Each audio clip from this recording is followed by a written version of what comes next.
Alright, so next up is one I'm so fucking excited to talk about. Wednesday 13's Mid-Death Crisis. This is his newest album.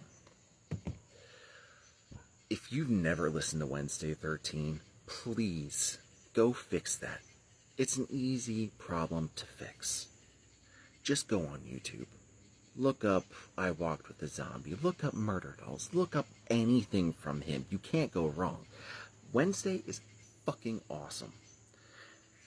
Now, I'm a little biased. I've been listening to Wednesday 13 ever since Beyond the Valley of the Murder Dolls came out. And hearing that album changed my life to the point where Die My Bride was one of my wedding songs. And no regrets. Matter of fact, I actually just drove to Georgia, it was like 2.5 months ago, to catch Wednesday live in, I think it was Atlanta? Yeah, I think it was downtown Atlanta. Because he won't fucking come to Florida anymore. I don't blame him, but it fucking sucks. Anyways. Yeah, if you've never listened to Wednesday, he's what happens when 80s Wasp has a baby with Michael Graves era Misfits, and then that baby is raised by Alice Cooper. He's got shock rock, he's got horror punk, he's got fucking glam metal, he's got everything, regular metal. Like I said, he had that band Murder Dolls, and that was actually with Joey Jordison, and they had gotten together because of their mutual love for 80s metal. So, if you have listened to Wednesday, this doesn't stray far from what to expect. You know, all the songs are about horror themes or gore or like, you know, if you've ever checked out like I said, some Misfits stuff. His songs are like horror movies or horror stories, each one. And they're all written with just this real sick sense of humor. And if you get it, you fucking get it. If you don't, you're probably not going to be into this. I mean, you need to find the humor in death. Now, one huge complaint I have, and it's not even a complaint so much as, I don't know, I missed it. He's got like a whole new lineup for this album. And they're good. They're really fucking good.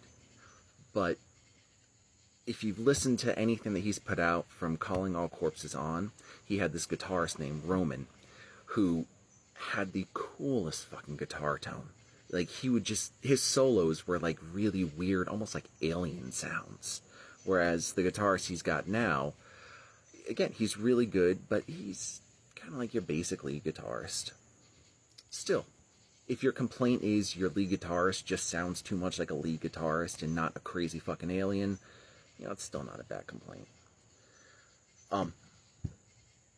And again, if you've been a fan of Wednesday, you've probably been listening to his stuff for a while. If not, I would say maybe about 12 years ago, his sound really changed. He started getting heavier and heavier, getting more into melodies. And this is no different. I would honestly say Mid-Death Crisis is, it somehow finds its way to go back to his early albums, Bang Bang and Transylvania, while still adding this real newfound sense of melody he's had for his past couple CDs. I mean, you can even hear that on the song Xanaxtasy. If you go on YouTube, you can find an early, I'm not going to say demo, but at least a 10-year-old recording of the song Xanaxtasy. You listen to that, you listen to this new recording, and you can hear the differences. For example, instead of just kind of like doing a gravelly bark, almost like a Lemmy kind of thing when he sings, on this, he's holding notes out more, he's playing with melodies a lot, and again, go compare the old Xanaxtasy to this one, and once that chorus hits, you can hear the maturing. And I guess that's the best way to put it. You know, being a fan of his for so long, he just matures and becomes a better songwriter with every album. You know, by the time an artist is 10 albums in, you feel like you've heard everything that they can do. And Wednesday does not get anywhere near enough credit for how much he's grown as a songwriter. Again, every album is better and better and better, and he cracked the fucking code that every musician tries to do. How do I bring my sound back to the classic sound, but keep everything that I've learned along the way? He did it. Now, one thing I love about going out and buying CDs is the packaging. I really feel like you can tell how much an artist gave a shit about what they put out. Now again, he's not a big name. When I went to see him in Atlanta, there may have been like 70 people there, 50 maybe. Not a lot. I do want to say though, 50 people or not, that guy put on such a fucking show. Go see him. But again, underground name, always kind of has been, other than the shit he did with Joey, still putting out quality packaging. So, you got the cover, and I love Wednesday's covers. They're always creepy or horror movie-ish. So this is, a dead skin with lipstick, or a dead face, putting lipstick on. Mid-death crisis. On the back, you got the track listing. Picture of the new band, and again, they're really good. Matter of fact, the drummer Mike Dupka, he was in Wasp for a bit. I think his first album with Wasp was Dominator, which is an okay album.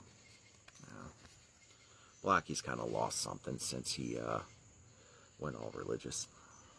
But of course, there's a picture of Wednesday, and you can look at the art in the album, and you can see that the guy's such a love for like B horror movies. I guess you could even say, I said it's like Wasp, Alice Cooper, and fucking who else did I say? Oh, Michael Graves era Misfits put together. You could even say like some Rob Zombie stuff. Of course, there's the CD. Now, it's nice quality cardboard. It's thick. Like I said, it's cardboard, but it feels sturdy. And then inside you got the book. Dude, I have not felt a book this good of quality in a long time. The paper, and God, I feel so stupid saying shit like this, but the paper, this cardstock is such quality. Like again, I said, it feels sturdy, it's thick, got all the lyrics in here, pictures of the band. If you are going to check this out, maybe you're not too sure, this is another one of those albums where you can't go wrong. The first song, which is There's No Such Thing as Monsters, that's just an intro. You can go ahead and just skip that. If you are looking for a suggestion, I would say Xan Ecstasy, the new one. Make sure it's the new one. Xan Ecstasy, Bloodstorm, which is so good. In Misery. Yeah, again, you really can't go wrong. But Rotting Away, which he actually just came out with a video with, In Misery, Bloodstorm, and Xan Ecstasy. All fucking great songs. You will be singing those to yourself after a first listen, I promise. And if you're an 80s hair metal fan, No Apologies features Tie Me Down from Faster Pussycat for a total of 4 seconds. But it's still kind of cool to hear. So again, Wednesday 13, Mid-Death Crisis. Go check out Xan Ecstasy, Bloodstorm. Go watch the video for Rotting Away.